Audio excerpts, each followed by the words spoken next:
So hi, we're on the Good Noise podcast with Alex from Young Culture. We're gonna ask them some questions today about their new record. I'm gonna start. So congrats on that. I know it's been a long time coming. How do you feel about the response to it, to the people you've shown it to so far, and then as well as those singles since they're out? Thanks, Shane. But yeah, no, it's been interesting because it's crazy because this is like my first album and this is Young Culture's first album and it's just such like a big thing and just hearing people's reactions like to the singles first and foremost like has been amazing and like very special, especially like the way that people received a song like I'll Be There because like it's definitely out of pocket for us to do, Mm-hmm. and as far as the album goes, I think just like from the people that I've showed it to so far and stuff, they're like, wow, like I don't really know what to expect, but maybe it wasn't that, but like they're like I definitely like the direction. So it's been all in all it's been positive and it's really exciting. That's awesome to hear. Yeah, Gloria and I Yeah, both got to listen to it. We were like, wow, this was it good. was so good. Everything I Yeah. Oh, expected. okay. All Mhm. Yeah. right, It so was so more. y'all Yeah. oh that means a lot. Like but y'all so did y'all enjoy it? Because like that's exactly like what I expect people to feel like is like um you know like this sounds like Young Culture but like it's like a new thing. I don't know, it's hard for me to explain. Yes. It was Yeah. an enjoyable experience. Yes. Oh yeah, definitely. Definitely. So good. Good. Yeah. I'm glad. Gloria, I know you're a One Direction fan, right? Of So course. Yeah. I think I like to think that we honed in some One Direction vibes on the album. I felt it. Yeah. Yeah. I didn't want to say it, but yes. Yes, you Yeah, did. of course. So Gotta rep the thank you for boys. that. Of course. Of course. Oh my god. Yeah, yeah. So what was the idea behind naming your first record as self-titled? Mm, I think it was kind of a no-brainer for us, if I'm being Mhm. honest. Like, I think that we had always known that like our first album was gonna be Young Culture, and it really is like what Young Culture is. Like this album, like these 10 songs, and like track one is like the Young Culture song, and it's just like it just felt so right. And when me and Gabe started this band, like coming out of high school, like I kind of knew that like our first full length would be like a representation of Young Culture, and these songs just like perfectly describe it. And yeah, I don't know. It's just like everything. It kind of represents everything up until this point, and like it's been a long time coming, but like I'm really excited to put it out. Yeah. All right. Yeah. Cool. Cool. So can you tell me a little bit about your writing process for this record? Yeah, writing comes in a lot of different ways. Traditionally, like I'll write songs, like I'll just have like me and my acoustic guitar, and I'll have an idea come to me and like I'll write it. But since having Troy in the band, especially, like it's been a lot more collaborative, and he will write like a lot of riffs and stuff, and Gabe makes like beats, and so we'll do a lot of songs like that. Like I'll Be There, like that's a song that came because Gabe made like a beat or something. And then a song like Holiday in Vegas, Troy just sent me like a voice memo of like a guitar, and I was like, oh, this is dope. So I'll start like writing lyrics over it. But it's all very organic, and the only hard thing about it is that we all live so far from each other, so it's really hard to like get together and make music that way. But we make it work, and we've been doing a lot more of it during quarantine too. So All right. yeah. Definitely. All Very right. cool. So where's your headspace while creating your first full length? Was it harder? Was there like a lot more stress on it? Yeah. I mean, like, and like kind of, but like it was more exciting than stressful. Like Yeah. in some ways it feels so weird because it's like this is what I've been waiting to do like my whole life, and it's like I know that sounds so crazy, but it's like I'm like since I've been a kid, all I've wanted to do is like make an album, and I know that Gabe feels that way, and I know Troy feels that way too, and so that part, like the pressure of like this has got to like live up to it, like that was a lot of pressure, but it was more exciting because like I know that this is exactly the way I want it to be. So no matter like how it's received or like if it's like what people like wanted or expected, like I know for me it's like this is exactly how I wanted it. So I'm like fulfilled in that, and making it was just so much fun, and I'm really happy with Mhm. how it came Okay. out. That's good to hear. I mean, I Yeah. think it's going to be received pretty well. I saw people on Twitter claiming songs, and it's not even out Mm-hmm. yet. That's Exactly. crazy. Really? Yeah. Holy shit, that's crazy. Well, I So, love to see that. yeah. Yeah. So what band or artist influences do you think you can hear the most on this record, aside from One Direction? Mm-hmm. Yeah, that's a really good one. Well, we were all definitely into like certain things, right around the time of making it. Try to pinpoint some, like I'd say a lot of like 90s bands, kind of uh like I'm drawing a blank, but like things in the realm of like Matchbox 20, and like just like Third Eye Blind, like that's a big one, and like pop punk bands like Transit is one that like we always really liked.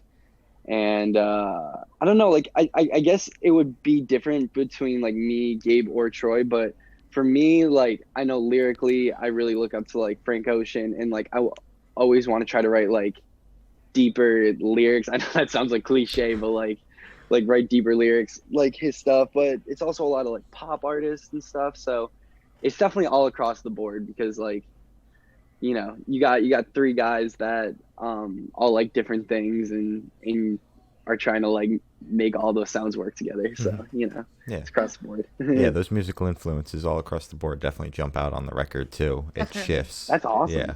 Thank you. Yeah. So cool. Okay. So is there any meaning behind the single cover art? Because they all have like similar styles. Hmm. Hmm. Oh, absolutely. Yeah, there totally is a lot of meaning to that, and you'll there's a song in particular on the album where the artwork like comes from, and the idea of the artwork comes from, and it's the last track on the album. It's called Laylo, and Hmm. in the chorus there's a lyric that says, "Watch you dance around like a fragile ballerina," and that's like what the cover is. That's our awesome friend Bella, who let us photograph her for the whole entire art for the album, and she's awesome. So shout out Bella. But yeah, like that's what that's supposed to be, is like the fragile ballerina. I just thought it was like something that also just kind of like represented like the delicacy, not delicacy, like how delicate life is in youth. So Yeah. yeah, that's where that comes from. All right. Wow. All Oh, right. that's cool. Yeah. So what song on this record took the longest to write, and then do you personally have a favorite? Um, yes. So I first off, I do have a couple favorites, and that would be a song called Haley Beverly 2016. I love that one. And a song called Anywhere I Go, I'm Taking You With Me. I think those are my two favorite, at least right now. And I'm sorry, what was the other question? Song that took the longest to write. Right. Okay. Song that took the longest to write, probably a song called Fantasy, because I didn't like it at first, and I wrote it, and like Gabe and Troy both like loved it, and I was like, nah, I don't want this one on the album. And then we got to the studio, and like we hadn't like had it hashed out at all, and we showed it to the producer Anton, and he was like, dude, this is like the one. He was like, this has to be on the album. So we kind of fleshed that all out like later on. So that one probably took the longest. Yeah. Okay. All All right. right. Hmm. Okay. So why did you do that on American Idol? Like it went from just like an upbeat, just kind of fast-paced song to then just like a hard cut to like pain. So what made you choose that ending to American Idol? That was all Troy's idea. Oh And my God. yeah, and that was a voice memo. Like, so the studio that we were in was like a warehouse, like Hmm. kind of thing, and it was in Toronto, and so like it had these like really long hallways, and they were like it was like all concrete, and Troy was like in the studio, and he was playing on like this upright piano and just recording a voice memo, and like it was like super like detuned and shit, and so he was like in the studio, and the door was open out to the hallway, and like Gabe would like skate out there, and like I would just like hang out with him while he would like skate, and it was like really loud, and it would like echo. And so like Troy has his like phone, and he's recording a voice memo, and he's playing like this piano part, and in the background like you can just hear like Gabe like skating, and like me just like laughing about it and stuff. And he was like, dude, like we got to throw this at the end of American Idol. And American Idol is like Troy's song, so we were like, yeah, dude, like if you want to do that, like we'll do it. And I actually love it. I think that it's like a beautiful like kind of dichotomy, like because it's like all like really like, because the song's about anxiety and like dealing with those sorts of things, I guess. And it's like all really hectic energy. It's definitely the fastest and like most punky song on the album, and it's just like all high energy. And I kind of like felt like it was a really frantic song, and then it just kind of like goes into that. And then the last song is like Lay Low, and that's a slow acoustic song. So that was a bit of, of an explanation there, but yeah. Yeah. It flows like really well, because sometimes bands like Stan Atlantic did the thing where it's like the slow song in the middle of the album and it kind of ruins the flow. But I like how you guys had like a fast pace, and then at the end of one of the last songs, American Idol, it goes into slow, and then that not transitions, but it gets you into the vibe for the slowest song at the end. So like I really enjoyed that.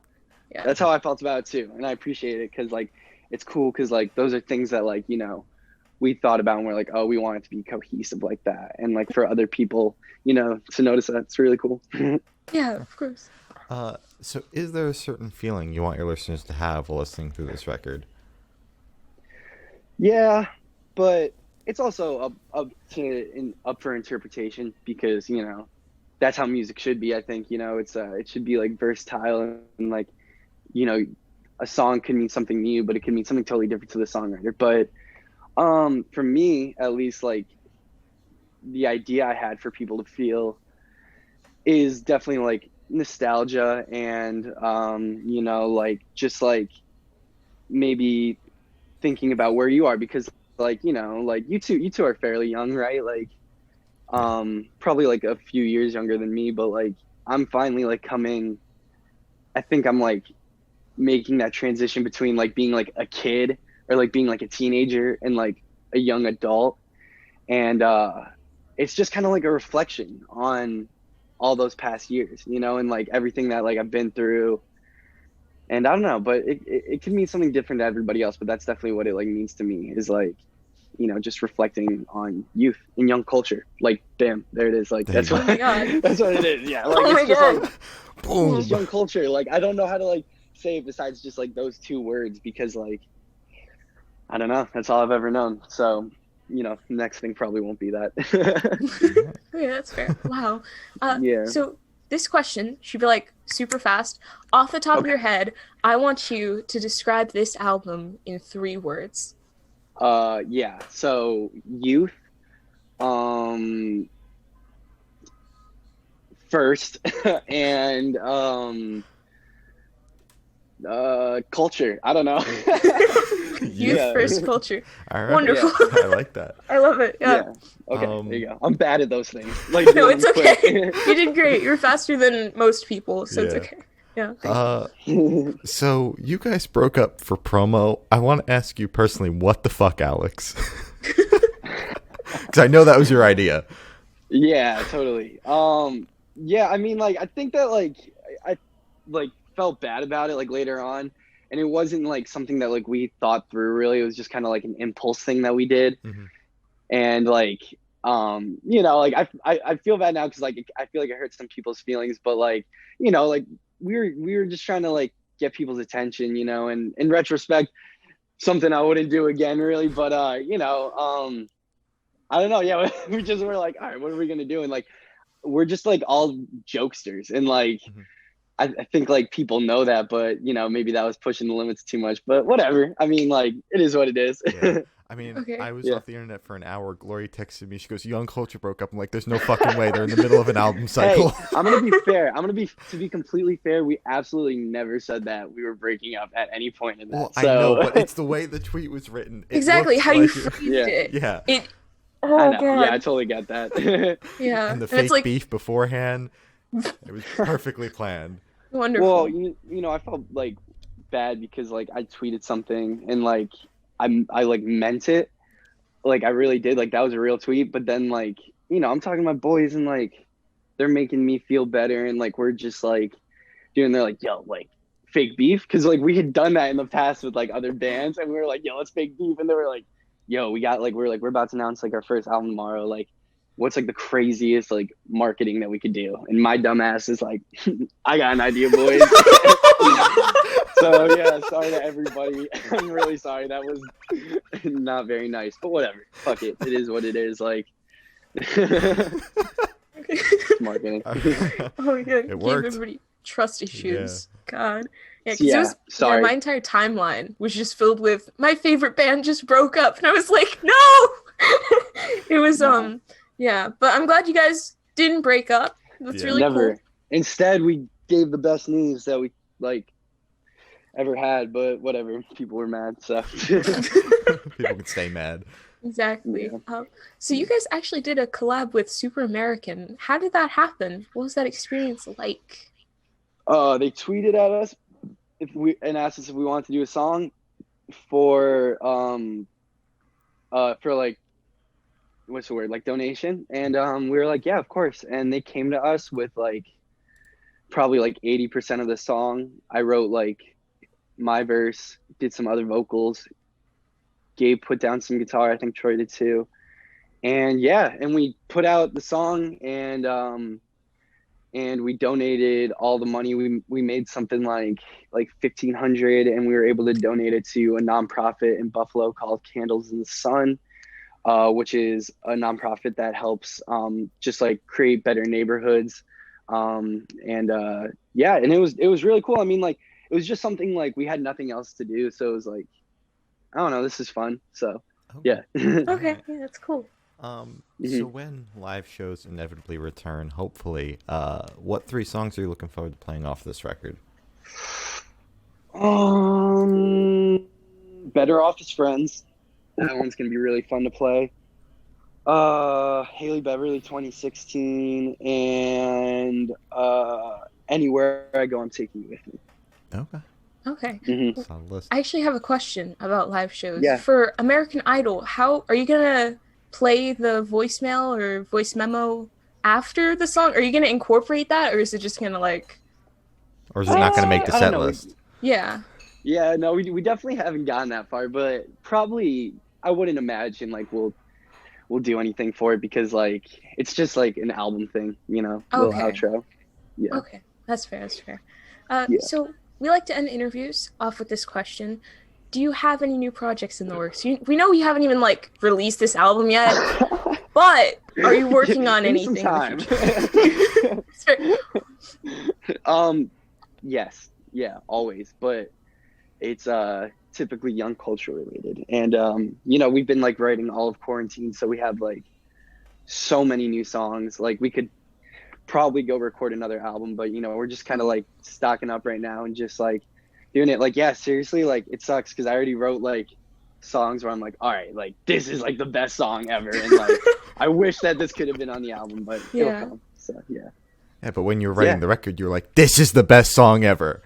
So Absolutely, but that's how it should be, right? Yeah. Like, Yeah. You know, it would be bad if I kept writing songs and it was like, oh, like this isn't as good as Yeah. yeah. yeah. Always going. So as Glory said, that is all the questions we have today. Is there anything you'd like to plug? Just check out the new album. It comes out on October 16th. We got another new single coming out in just a little bit, and check out Better Off as Friends, and just keep being a good person. Yeah. Well, thank you for sitting down with us, Alex. It's always a pleasure. So this has been Alex from Young Culture, and we're the Good Noise Podcast.